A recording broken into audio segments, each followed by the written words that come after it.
I stand out here in the wonders of the unknown at Hadley, I try to realize there's a fundamental truth to our nature. Man must explore. And this is exploration at its greatest.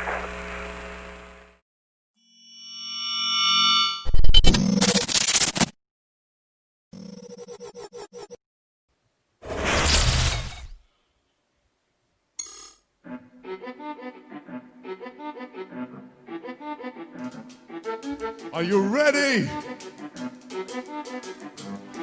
Let's go.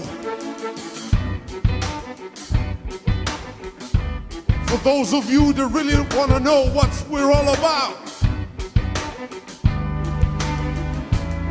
this is 10% luck, 20% skill, 15% concentrated power of will, 5% pleasure and 50% pain, and 100% reason to remember the name Mike. He doesn't need his name up in lights, he just wants to be heard, whether it's the beat or the mic. It feels so unlike everybody else alone, in spite of the fact that everybody think that they know him, but fuck him. Nice to hear from the band. Okay, what will be coming up next? I welcome all the way from Warsaw in Poland, Piotr Glaska. I hope you can hear me well and clearly. Yes, Chris, I hear you well. Hi, good morning, good afternoon. It's been a great show so far, and I'm sure it's going to continue to be some. I got a little question, a little thought for you, and that is really like, who's responsible for what? I mean, it seems to me that if we were to buy a car, we would expect it to be protected by its method of manufacturing. So it has a defense system of some sort. The owner must lock the door, of course. That's absolutely key. But what about policing? What about the whole prevention exercise? Who should pay the bill? Surely that's the case here when it comes to security. Yeah, I guess in cybersecurity world, we are, let's say, in a wide west time range, and everybody is trying to protect himself with whatever he can, right? So countries are maybe not yet providing a lot of protection, you know. And probably it will change in the future. Just, you know, we must be careful at what we wish for, right? Because every protection will come with some limitation of freedom. So there is, like, you know, we need to find some middle ground here. But it's still a crime, isn't it? I mean, it's just the same as throwing a brick through the shop window and stealing a handful of diamonds. It's a crime, and therefore authority must have some input. Yeah, definitely. I mean, you know, it's money being stole. Maybe there is no, let's say, physical aggression, right? So maybe for people in general, it's not that threatening. So that's why they are not pushing the government to have more control over that. But the more internet will take our lives, probably the more we will need this protection, right? So probably the future will be different, very different than what we have today. Let's have your presentation. Tell me what's the immediate future for you. Okay, so I, you know, last 3 years I was researching different threats under just one single view, how malware, how different criminals and also, you know, ATP groups backed by governments, how they are using DNS. Because, you know, I'm working in Infoblox. This is basically DNS company. We are doing DNS solutions since, well, it's more over 20 years. So definitely, you know, I'm focusing just on this view. And I would like to share today a few findings which I have. So let's start and look how attackers are using DNS when we look through the MITRE ATT&CK framework. So MITRE ATT&CK, you know, I will just shortly introduce, is basically a knowledge base of different APT, knowledge base about different APT groups what kind of tactics they have, what kind of techniques they are using in the malware. It's also a great dictionary. So one of the uses is basically for us to have a common dictionary when we talk about threats and how to defend them. So obviously DNS is used in lots of good traffic, and definitely it's also used in bad traffic. When we look at the MITRE ATT&CK, I think the most use cases for DNS are in the initial access phase, where basically domain name is used to, resolve to an IP address and just point a victim to specific web page, for example. So spear phishing link technique, for example, uses that. But I think that the most interesting use cases are in the command and control and exfiltration tactics, where DNS is using many different techniques to do command and control communication, to get C2 server IP address in a very fancy ways, and also further to exfiltrate or leak data out of the victim network. So let's look at some sample techniques how DNS was used by the attackers. So the first case, as I said, it's a spear phishing link technique. So basically DNS is used to point the victim to a specific web page, for example, from which he will download malware, or there will be a phishing page which will steal some credential to the bank or something like that. One of very common techniques used under this sub-technique is to use fresh domain names. So attackers try to bypass different reputation-based defense mechanism, which could potentially block a known malicious domain name. They try to bypass these protections by using just newly registered domain names. Here we have one example. It's an SMS phishing or smishing targeted at Czech Republic users. So there was a text message which was saying like, you have a package going to you, but you need to pay some additional money to get this package, and here's the link to pay the money. And then there's the domain name, which was registered just less than 2 days before the campaign actually started. So the domain name, as you see, was registered on September 5th. The first query was seen quite immediately, so attackers were probably testing the phishing site. But the phishing campaign itself started around 1.5 days later on Monday noon. What we can see is that during the morning on the same day when campaign started, the detection of on virus total of this domain name as malicious was 0. So basically no systems know that this domain name is malicious.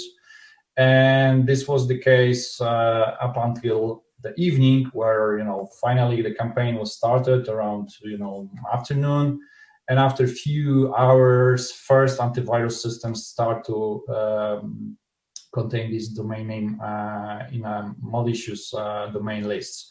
But basically, it's always after the attacker has started the campaign. So there will be victims, right? Because this is not a proactive approach. There will be victims, and then domain name will be added to malicious list. I'm sharing this example from Czech Republic because it's quite interesting. So after the victim is clicking the link, it will be redirected to the main malicious web page when the victim will be asked to enter credit card details to make this additional payment. This web page is in Czech language, and basically you would not be able to connect to this web page from any other country than Czech Republic. So the phishing kit was actually checking if the IP address of the client is from the Czech Republic. So it was even more surprising to see that the next step, just after hitting the button here to pay, was actually this one. And if you look carefully, it will look strange for you even more than for me, right? Because the language on the second web page is not the Czech, right? So we have a phishing kit targeting Czech users. It was even blocked from outside of Czech Republic, but actually on the second page we see that it's actually in Slovenian. So we can see that criminals are, basically humans, and humans make mistakes. So here we have example of such a simple and funny mistake. It was not even Slovak, because sometimes if the, let's say, attacker is outside of Czech Republic, might be it could, it could not differentiate between Czech and Slovakian, right? But here it was basically completely different country. So probably they just bought a phishing kit and did not translate everything. For sure, they were not based in Czech Republic, right? So quite funny case. Before I go to that, we can also see that the domain here is actually look-alike domain name. So it contains partial match on czeskaposta.cz. So we have a Česká posta dash and something else. And this domain name was changed like a couple a day. So for, in a week, they were having like 2, 3, 4 different domain names. So just after using one in a phishing campaign, that would just throw this domain out and not use it anymore. So any kind of reputation-based blocking would not help here. What could help here, though, it's just a quarantine of fresh domain names. So if you have a defense system which is not allowing your users to access any fresh domain name, fresh meaning registered or first seen in last 2-3 days, that's a great technique to fight with this offensive technique. When we are talking about lookalike domain names, so they can be a partial match like in the previous examples, or they can be a little bit more fancy like this one. This one I found in June this year. It was targeting a brand of InPost. InPost is a Polish delivery company, present also in other countries, in UK and some other European countries. And usually their brand is looking like this one. So there is capital I and capital P and so on. So the correct domain name is inpost.pl, but here attackers had registered domain called lnpost.pl, because this lowercase l looks like a capital I, which is used in the brand itself. The page look very, very similar. If you look more carefully, you will see that there is a lack of Polish characters. So again, probably the attacker was not from the country which was targeted. And when you would look in the source of the web page, you would notice that the credentials which you put into the form here would be actually submitted to some malicious web server. This year we also have seen very interesting examples how attackers were targeting maybe a little bit older people, because some people, when they log into their bank, instead of putting a bank webpage address in the URL bar, they will just put a bank name into the Google search bar and just search and click in the first link, which usually it's their bank webpage. But attackers have noticed that, and they try to abuse it. So they basically bought web ads on the Google. So the first link, for example, here where you search for Getting Bank, it's not the Getting Bank itself, but it's actually a malicious web page with a phishing kit, and it's also a lookalike domain name. In this first example on the left, you can actually see that the URL is not the proper one, but later, a few weeks later, they actually made it better when they were targeting other bank customers, and actually the ad title was containing the proper legitimate URL, but actually the link itself was pointing to another malicious web page. So quite interesting technique, which could be potentially dangerous. Okay, let's move to another technique, IP use after free. It's quite interesting. It's not exactly specified in MITRE ATT&CK, so I gave it my own name, T34, because it's simple and effective, like the T34. And what about it? It's basically, to be honest, it's based a little bit on the T1199, a trusted relationship. So basically, here the attackers are trying to find a legitimate domain name which will be having entries pointing to IP addresses which are not over control of, let's say, the owner of the domain name. So here is example from March last year. I have found PGNiG. It's a Polish gas company, and their domain name is pgnig.pl. When I look at this domain name, I saw that there is a hostname entry called vindicacja pgnig.pl, which means basically debt collection. And this entry was last reported in passive DNS in the 9th of January. But I was, researching that in March. So that sounds like a, quite useful domain name for the PGNiG, but actually it was not queried for like 2 months. I looked at the IP address here, and what I can find is that this IP address belongs not to PGNiG itself, but to the OVH, so the public cloud provider. So we have a domain name which belongs to the company, but actually the IP address might be under the control of the company or not, but belongs to somebody else.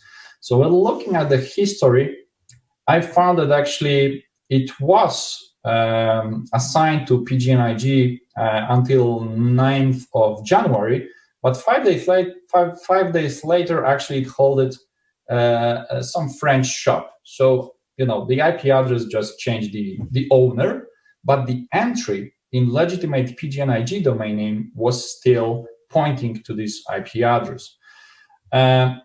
So how this can be used?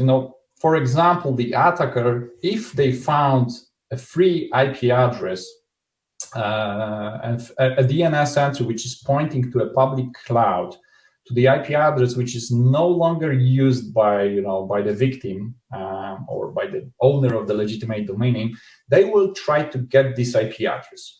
They cannot just say like, dear OVH, I want this address, or dear AWS, but what they can do is send a request over API to change an IP address for the virtual machine they created in public cloud provider.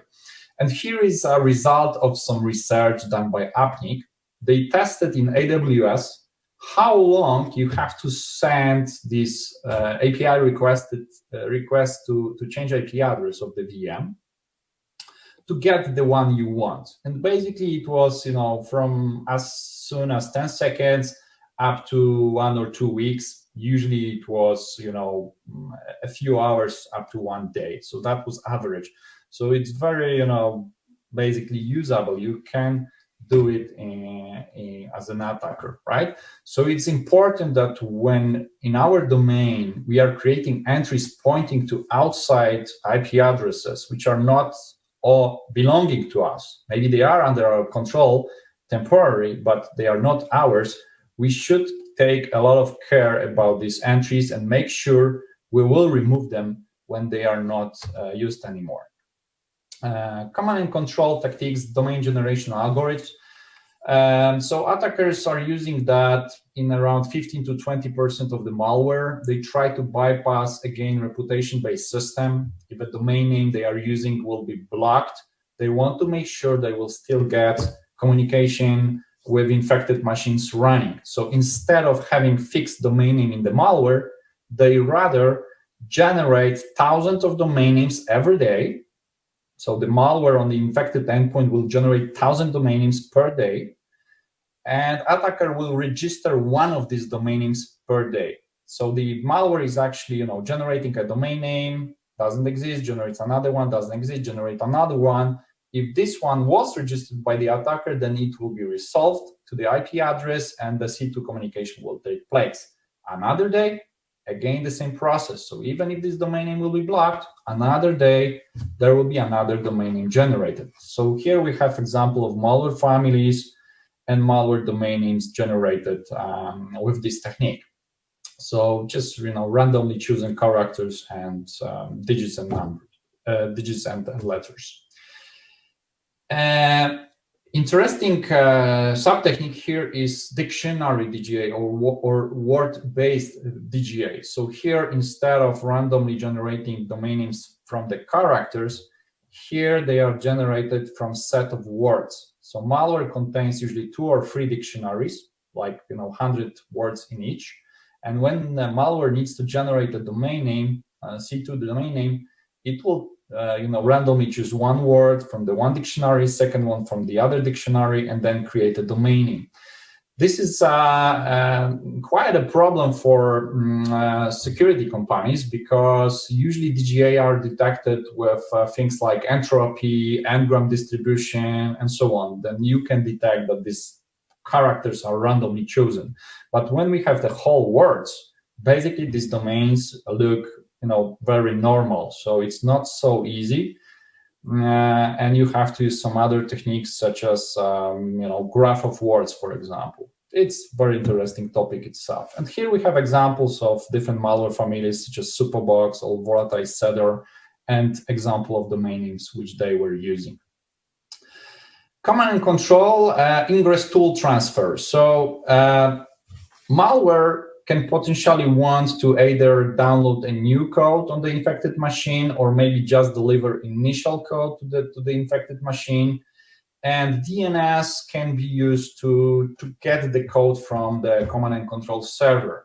DNS is used here because of 2 reasons, I would say. First, it's not very well monitored in most of the companies. Most of the companies are paying attention to web traffic and to mail traffic. So DNS is quite easy to use it to bypass those protections.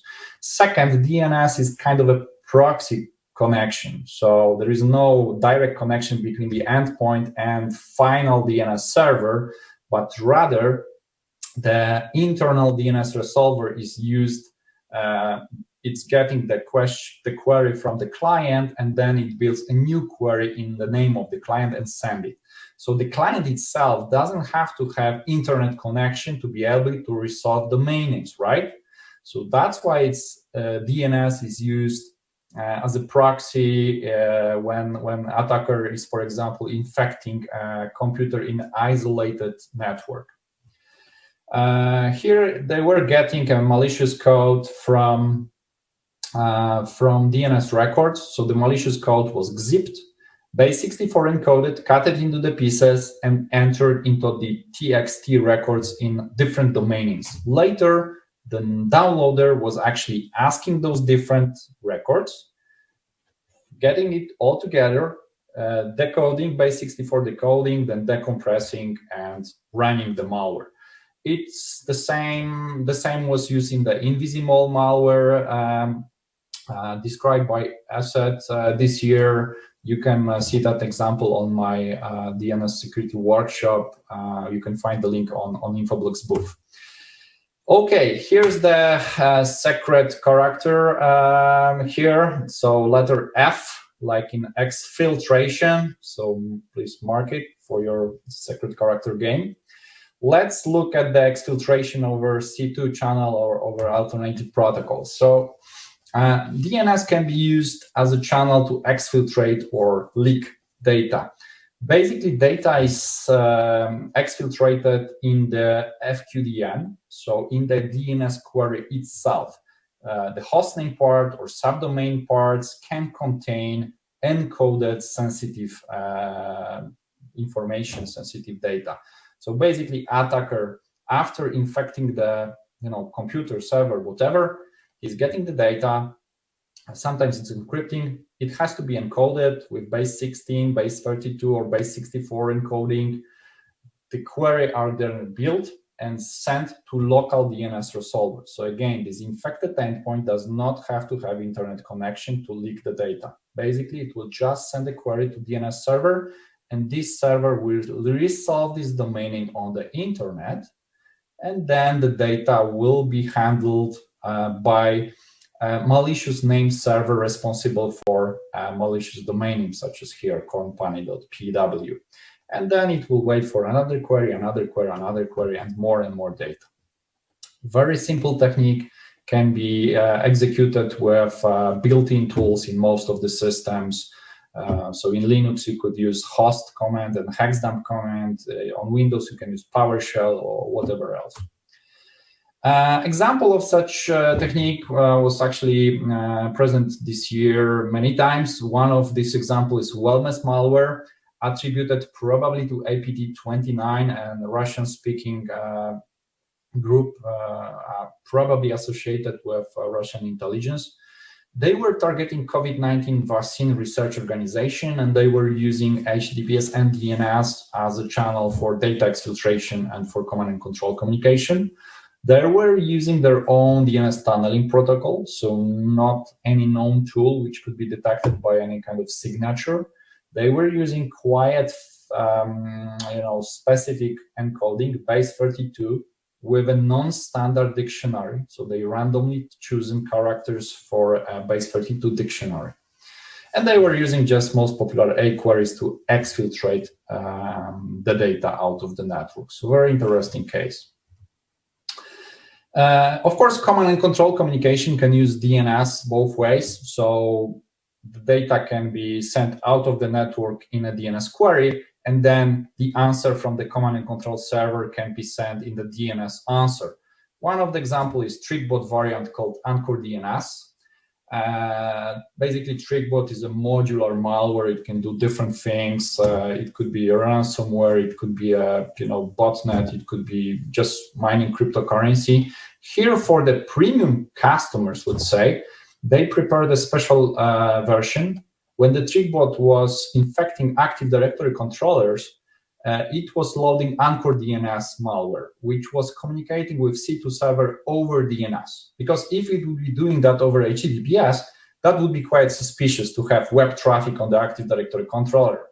But most of AD controllers are having Microsoft DNS as well, and they are resolving internet domain names. When attackers hide inside of DNS traffic, they basically, their traffic looks basically like a normal, completely normal traffic. At the end, we have DNS over HTTPS. It basically appeared around 2 years ago. I call it T90, like this, tank, because at this time it was a really heavy weapon, especially because Google DNS over HTTPS provided possibility to use domain fronting as well. So basically, malicious traffic could be hidden in SSL traffic to google.com. So basically, without encryption, it was not possible to say this is malicious or not. Fortunately, since 2019, autumn 2019, Google removed this domain fronting capability. And now this is much more simpler because what attackers are using here? They are using DNS over HTTPS queries, and they try to hide in common high-volume protocols. So this is T1321. They are not using DNS over HTTPS to their own servers because it would make not much sense. They could just use pure HTTPS for command and control communication. Rather, they try to hide it in a communication going through DNS.Google or Cloudflare DOH. So what we have seen in last 2 years, it's malware is using DOH to try to bypass local secure DNS resolvers. And in all cases of malware, I have seen they are using either Google DNS or Cloudflare, nothing else, to be honest. Here is one example, how to resolve command and control domain name without using local DNS resolver, but rather using DOH from Google.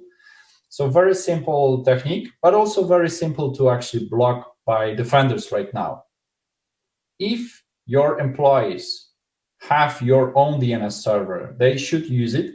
You basically block any other DNS server on the internet. So you block port 53. Here, the traffic goes not over 53, but HTTPS. So what you need to do is on your firewalls, you need to block IP addresses such as Google DNS, so 8888, 8844, Quad 1, Quad 9, those most popular used by the attackers. Okay, so just a very simple, or actually a snapshot of findings from my last 3 years research. If you want to know more, come to our booth. There is a link for DNS security workshop. It's about 50 minutes, so there is more. And if you want to know more, then actually free of charge, we provide, around 5 hours of DNS security workshop. So if your company is medium or a big company, just drop me an email or write on our chat in our booth, and we will try to organize one for you free of charge. Thanks. That's all from my side. Very nice, Piotr. Very interesting as ever. Come up with all sorts of information. I know from, I think it was 3 years ago, somebody spoke about this whole concept of phishing and so on, and came up with statistics about comparing it with old-fashioned crime. In other words, if you went and robbed a bank with a gun in your hand, you stood a very, very small chance of actually getting away with the maybe 5,000 euros, which you managed to get, something less than 5% of a chance. But if you did the same thing on the internet, actually it was completely the opposite. You stood a 95% chance of getting away with it. Are those kind of statistics still the same? Well, yeah, it's really on the internet. It's quite hard to catch the criminals, but it's happening. I mean, usually it takes longer. So, for example, in Poland, we had a case like a guy was a simple criminal, just a simple criminal, stay away from getting into jail for 7 years. But finally, he was catched, and now he's having pretty hard time. So I mean, obviously, what you're trying to teach people to do is to make sure that they firmly close the front door, or at least there's a net behind it to catch the problem before it actually creates anyone losing anything. But nonetheless, it's still a dangerous place in a way, isn't it? You need to be cautious. Absolutely.